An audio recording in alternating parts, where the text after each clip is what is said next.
বন্ধুরা, আবারও তোমাদের সামনে হাজির হলাম। আজকে তোমাদের সাথে আমি আলোচনা করব অ্যাসার্টিভ থেকে কিভাবে ইন্টারোগেটিভ সেন্টেন্সে পরিবর্তন করা যায় অথবা কিভাবে ইন্টারোগেটিভ সেন্টেন্সকে অ্যাসার্টিভ সেন্টেন্সে পরিবর্তন করা যায় সেগুলো নিয়ে।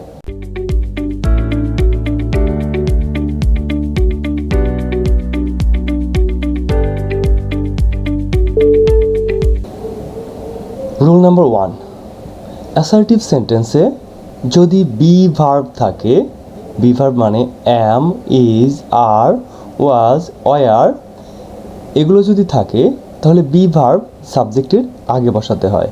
বি ভার্ব কোথায় বসাবো? সাবজেক্টের আগে বসাতে হবে এবং এদের সাথে নট যোগ করে, নট যখন যোগ করবো তখন কিন্তু সংক্ষিপ্ত আকারে এনটি আকারে যোগ করতে হবে, এনটি আকারে যোগ করতে হবে। তাহলে দেখো, আগে আমরা বি ভার্ব বসাবো, সাবজেক্টের আগে বি ভার্ব বসাবো এবং তার সাথে নট যোগ করে আমরা এগুলোকে প্রশ্নবোধক বাক্যে রূপান্তর করতে পারি। তো প্রশ্নবোধক বাক্যে রূপান্তর হয়ে গেলে তারপর কি করতে হবে? অবশ্যই কোশ্চেন মার্ক ইউজ করতে হবে। বাক্যগুলো খেয়াল করে দেখো। Bangladesh is a beautiful country. Bangladesh is a beautiful country. কি আছে? ইজ আছে। এখানে কি আছে? ইজ, বি ভার্ব ইজ আছে। সো আমরা যদি এই ইজকে সাবজেক্ট বাংলাদেশ এর আগে নিয়ে লিখি তাহলেই কিন্তু এটা প্রশ্নবোধক হবে। তবে অর্থ ঠিক রাখার জন্য কি করতে হবে? ইজের সাথে নট যোগ করতে হবে। তাহলে আমাদের উত্তরটা হবে isn't Bangladesh a beautiful country. আর এটা যেহেতু প্রশ্নবোধক বাক্য তৈরি হয়ে গেল, সুতরাং আমাদের প্রশ্নবোধক চিহ্ন ব্যবহার করতে হবে। আবার দেখো, সাদাব ওয়াজ আ ব্রিলিয়ান্ট স্টুডেন্ট। এখানে ওয়াজ আছে, ওয়াজ আছে। তো আমরা ওয়াজকে যদি সাদাব মানে সাবজেক্টের আগে বসাই এবং এর সাথে যদি একটা নট অ্যাড করে দেই তাহলেই কিন্তু এটা প্রশ্নবোধক বাক্যে রূপান্তর হয়ে যাবে। আর যখন এটা প্রশ্নবোধক বাক্যে রূপান্তর হয়ে গেল তখন আমাদের কী করতে হবে? শেষে অবশ্যই কোশ্চেন মার্ক জুড়ে দিতে হবে। আবার বন্ধুরা দেখো, যদি বাক্যটা না বোধক থাকে, মানে বি ভার্ব ঠিকই আছে কিন্তু নট আছে, তখন কিন্তু আর নট তোমাকে যোগ করতে হবে না, বরং তুলে দিতে হবে। কি করতে হবে? তুলে দিতে হবে। যেমন আই অ্যাম নট আনহ্যাপি। তো নট বাদ দিয়ে আমরা শুধু অ্যামকে সামনে বসিয়ে দিব, সাবজেক্টের সামনে বসিয়ে দিব, তাহলেই কিন্তু এটা প্রশ্নবোধক হয়ে যাবে। তখন উত্তরটা কী হবে? Am I unhappy, am I unhappy. অনুরূপভাবে দেখো, the movie was not unpleasant. The movie was not unpleasant. তাহলে আমরা নট বাদ দিয়ে শুধু ওয়াজকে দ্য মুভির আগে বসিয়ে দিব। তাহলে উত্তর কী হবে? Was the movie unpleasant.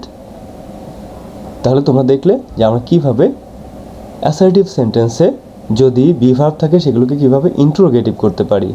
আবার ঠিক যখন ইন্টারোগেটিভ থেকে আমরা এগুলোকে অ্যাসার্টিভ বাক্যে রূপান্তর করব তখন ঠিক এর উল্টা নিয়ম তোমাকে অনুসরণ করতে হবে। উল্টা নিয়মটা কি? যে যখন ইজন্ট থাকবে, যখন ইজন্ট এনটি যুক্ত থাকবে, নট তুলে দিয়ে তোমাকে ইজকে সাবজেক্টের পরে বসাতে হবে এবং শেষের কোশ্চেন মার্ক তুলে দিতে হবে। নট থাকলে নট আমরা তুলে দিব এবং বি ভার্বকে সাবজেক্টের পরে লিখব। সব শেষে যে কোশ্চেন মার্ক আছে, কোশ্চেন মার্ক তুলে দিয়ে আবার ফুল স্টপ ব্যবহার করব। তাহলে কি হবে? যে ইন্টারোগেটিভ সেন্টেন্স আবার প্রশ্নবোধক বাক্যে তাহলে ইন্টারোগেটিভ সেন্টেন্স আবারও অ্যাসার্টিভ বাক্যে রূপান্তর হয়ে যাবে। রুল নম্বর 2, অ্যাসার্টিভ সেন্টেন্সে কোনো সাহায্যকারী ভার্ব যদি না থাকে এবং মেইন ভার্ব যদি প্রেজেন্ট ফর্মে থাকে তখন ডোন্ট, ডাজেন্ট এগুলো সাবজেক্টের আগে বসাতে হয়। মেইন ভার্বের সাথে এস বা ইয়েস থাকলে তা তুলে দিতে হয় এবং যথারীতি সব শেষে কোশ্চেন মার্ক বসাতে হয়। কারণ যখন আমার বাক্যটা প্রশ্নবোধক হয়ে গেল তখন অবশ্যই প্রশ্নবোধক চিহ্ন ইউজ করতে হবে। যেমন বাক্যটা দেখো, he likes flowers. Likes present ফর্মে আছে দেখো, এবং কোনো সাহায্যকারী ভার্ব নেই। দেখো, এই যে ভার্বের সাথে এস বা ইএস যোগ আছে, এস যোগ আছে, ভার্বের সাথে এস যুক্ত থাকলে সাবজেক্টের আগে ডাজ এবং নট একসাথে যুক্ত করে ডাজেন্ট বসাতে হবে। বন্ধুরা, যখন আমরা ডুয়ের সাথে ইএস যোগ করে ডাজ বানালাম তখন কিন্তু এই এস আর থাকবে না, অর্থাৎ ডাজেন্ট যখন বসাবো তখন এই লাইকসের এসটা বাদ দিয়ে দিতে হবে। তখন উত্তর কী হবে? Doesn't he like flowers. দেখো এটা কিন্তু প্রশ্নবোধক বাক্য তাহলে হয়ে গেল। আর প্রশ্নবোধক বাক্য হয়ে গেল, এখন তোমাকে অবশ্যই শেষে কোশ্চেন মার্ক ইউজ করতে হবে। আবার দেখো হি লাইকড লেট স্প্রিং, দেখো লাইকড ফার্স্ট ফর্মে আছে, মেইন ভার্ব ফার্স্ট ফর্মে আছে। মেইন ভার্ব যদি ফার্স্ট ফর্মে থাকে তাহলে সাবজেক্টের আগে ডিডন্ট বসাতে হবে। যেহেতু ডু এর পাস্ট টেন্স ডিড, মানে আমরা প্রেজেন্ট টেন্স থেকে ডুকে পাস্ট টেন্সে করেছি, তখন এই লাইকের সাথে যে ডি আছে, অর্থাৎ লাইকের যে পাস্ট ফর্ম লাইকড আছে, এটাকে আবার প্রেজেন্ট ফর্মে ফেরত নিয়ে আসতে হবে। প্রেজেন্ট ফর্মও বলতে পারবো, বেস ফর্মও বলতে পারো, যে বেস ফর্মে বা প্রেজেন্ট ফর্মে ফেরত নিয়ে আসতে হবে। তাহলে উত্তরটা কি হবে? প্রথমে কি বসবে বললাম? ডিডন্ট। প্রথমে বসবে ডিডন্ট, ওকে। প্রথমে বসবে ডিডন্ট হি, তারপরে লাইকড থেকে হবে like, didn't he like late spring, শেষে question mark, didn't he like late spring. আবার দেখো বন্ধুরা, যদি do not, does not, did not এগুলো থাকে তাহলে আমরা কি করব? নট তুলে দিব, শুধু ডু, ডাজ, ডিড এইগুলোকে সাবজেক্টের আগে বসাবো, তাহলেই কিন্তু এগুলো কোশ্চেন হয়ে যাবে এবং যথারীতি শেষে প্রশ্নবোধক চিহ্ন যোগ করতে হবে।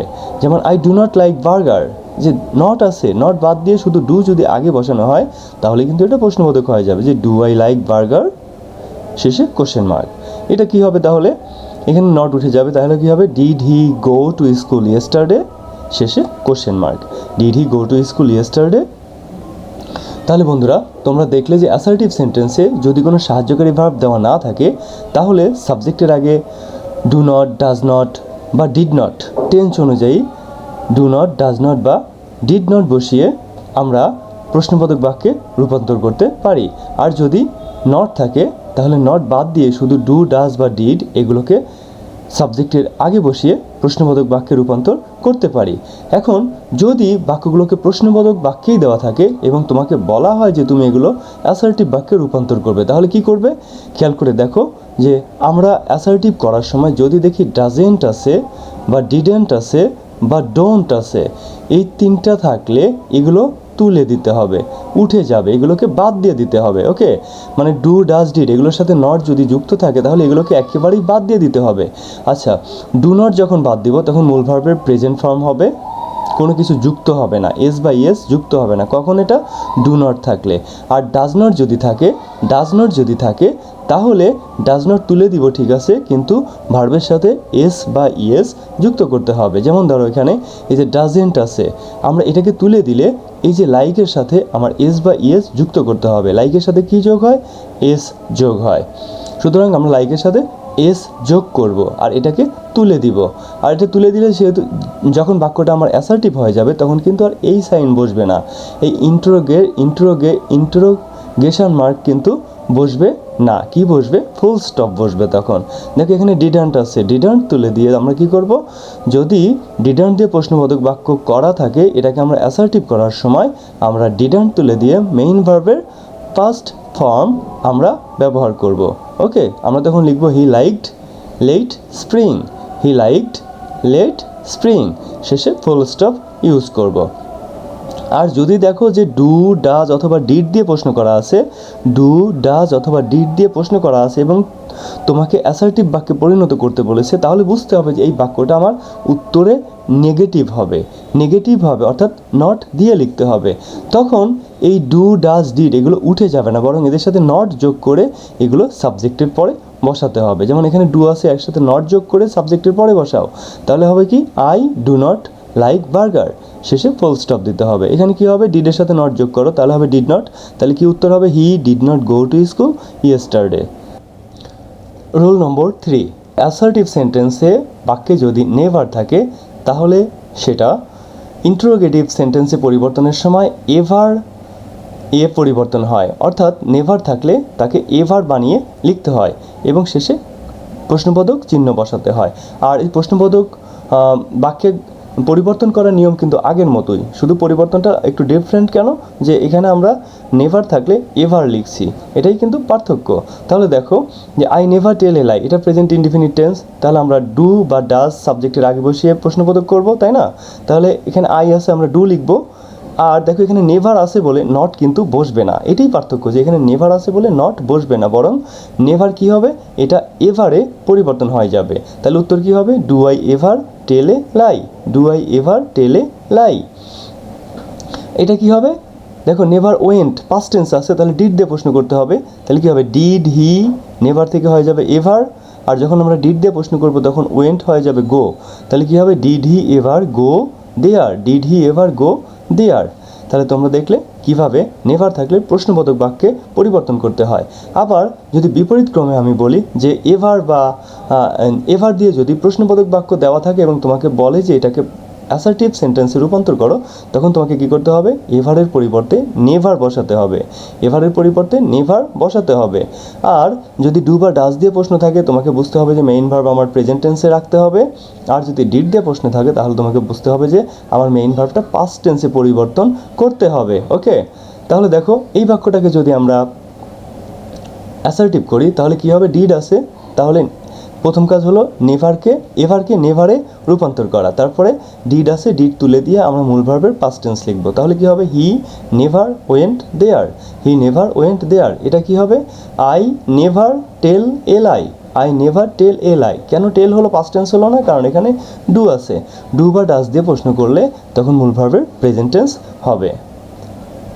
রুল নম্বর 4, অ্যাসার্টিভ সেন্টেন্সে যদি এভরিবডি, এভরিওয়ান, অল অথবা শুধু এভরি থাকে তাহলে আমরা এগুলোর পরিবর্তে হু does not, who did not, who is not বা হু হ্যাজ নট এগুলো ব্যবহার করে ইন্টারোগেটিভ সেন্টেন্স গঠন করব এবং সবশেষে প্রশ্নবোধক চিহ্ন বসাবো। তবে কখন হু ডাজ নট বসবে, যদি মূল ভার্ব প্রেজেন্ট ফর্মে থাকে, যদি মূল ভার্ব প্রেজেন্ট ফর্মে থাকে অর্থাৎ বি ভার্ব নাই কিন্তু মূল ভার্ব প্রেজেন্ট ফর্মে আছে, এমন ক্ষেত্রে আমরা হু ডাজ নট বসাবো। আর যদি বি ভার্ব থাকে আর অথবা ইজ যদি থাকে তাহলে আমরা হু ইজ নট বসাবো। আর যদি মূল ভার্ব পাস্ট টেন্সে থাকে অর্থাৎ এখানে যদি এভরিবডি লাইকড ফ্লাওয়ার্স থাকতো তাহলে আমরা হু ডিড নট বসাতাম, ঠিক আছে। আর হু হ্যাজ নট আমরা কখন বসাবো, যখন হ্যাভ বা হ্যাজ থাকবে তখন আমরা হু হ্যাজ নট ব্যবহার করব, হু হ্যাজ নট তখন আমরা ব্যবহার করব। আচ্ছা, তারপরে আমরা কি করব, যখন আমরা হু ডাজ নট লিখব তখন কিন্তু এই যে ভার্বের সাথে যে এস বা ইএস আছে এটা উঠে যাবে। আবার যখন হু ডিড নট লিখব তখন কিন্তু এর পাস্ট টেন্স থাকলে সেটা প্রেজেন্ট টেন্সে পরিবর্তন হয়ে যাবে। আবার যখন হু ইজ নট লিখব, দেখো যখন হু ইজ নট লিখব তখন কিন্তু ইজ নটের পরে কখনো যদি প্লুরাল ফর্ম এরকম থাকে তাহলে কিন্তু সেগুলো সিঙ্গুলার ফর্ম হয়ে যাবে। ওকে, আর হু হ্যাজ নট থাকলেও হ্যাজ নটের পরে সিঙ্গুলার ইউজ করতে হবে। তাহলে দেখো এভরিবডি লাইকস ফ্লাওয়ার্স, এটার উত্তর কী হবে, এভরিবডির পরিবর্তে আমরা লিখবো হু ডাজ নট, তারপর লাইকস থেকে হয়ে যাবে like, who does not like flowers. এটা কি লিখবো, অল আর স্টুডেন্টস হিয়ার, অলের পরিবর্তে আমরা কি লিখবো, who is not, who is not. দেখো ইজ যেহেতু সিঙ্গুলার তাহলে এখানেও আমরা স্টুডেন্টের সিঙ্গুলার ফর্ম ইউজ করব, কি ইউজ করব, এ স্টুডেন্ট, তাহলে who is not a student here. Okay, আমরা এভাবে তাহলে এভরি থাকলে বা এভরি ওয়ান থাকলে বা অল থাকলে সেগুলোকে আমরা অ্যাসার্টিভ সেন্টেন্স থেকে ইন্টারোগেটিভ সেন্টেন্সে পরিবর্তন করতে পারি। এবার দেখো রোল নম্বর 5, যদি এভরির পরে নাউন থাকে, অ্যাসার্টিভ সেন্টেন্সে যদি এভরির পরে নাউন থাকে তাহলে এভরির পরিবর্তে দেয়ার ইজ এনি বসাতে, ইজ দেয়ার এনি বসাতে হয়। যদি অ্যাসার্টিভ সেন্টেন্সে এভরি প্লাস নাউন থাকে তাহলে এভরির পরিবর্তে ইজ দেয়ার এনি বসাতে হয় এবং তারপরে ওই নাউন বসে, কোন নাউন, যে নাউনটা এভরির পরে ছিল সেই নাউন বসে। তারপরে কি করতে হয়, তারপরে হু does not, who is not, who has not এগুলো ব্যবহার করতে হয় এবং ব্যবহার করে ইন্টারোগেটিভ সেন্টেন্স গঠন করতে হয়। দেখো every child is found of toys, আমরা এভরির পরিবর্তে কী লিখব, দেয়ার ইজ দেয়ার এনি, আমরা এভরির পরিবর্তে কী লিখব, ইজ দেয়ার এনি, তারপর এই নাউনটা child, is there any child, তারপরে কি লিখবো, who does not, who is not এইগুলো কোনটা এখানে লেখা যাবে, ইজ আছে তাহলে আমরা এখানে লিখবো who is not, who is not found of toys, তাহলে আমার উত্তর কী হলো, is there any child who is not found of toys. আবার দেখো every mother loves her child, every mother, তাহলে আমরা এভরি মাদারের পরিবর্তে লিখবো ইজ দেয়ার এনি মাদার, তারপরে লাভস এর পরিবর্তে এখানে যেহেতু লাভস আছে মূল ভার্বের প্রেজেন্ট ফর্ম আছে তাহলে লিখবো who does not, who does not, আর এখানকার এসটা উঠে যাবে, তাহলে কী হবে উত্তরটা, is there any mother who does not love her child. Okay, আমরা এগুলো কিন্তু এই যে who does not, who is not, who has not, এগুলোর পরিবর্তে আমরা চাইলে এখানে বাটও ইউজ করতে পারতাম। এই যে হু ইজ নট, এটুকুর পরিবর্তে যদি আমরা বাট ইউজ করতাম তাহলেও কিন্তু একই অর্থ হতো। তাহলে is there any child but is found of toys, but is found of toys, তখন কিন্তু নটও থাকতো না, হুও থাকতো না, মানে নেগেটিভও থাকবে না, হুও তখন থাকবে না। এটা দেখো, is there any mother who does not, এটা উঠায় দিব, কী লিখবো, বাট লিখবো, তখন কিন্তু লাভের সাথে এস যোগ হবে। Is there any mother but loves her child. Okay, তোমাদের কাছে যেটা ভালো লাগে তোমরা সেটা দিয়ে করতে পারো।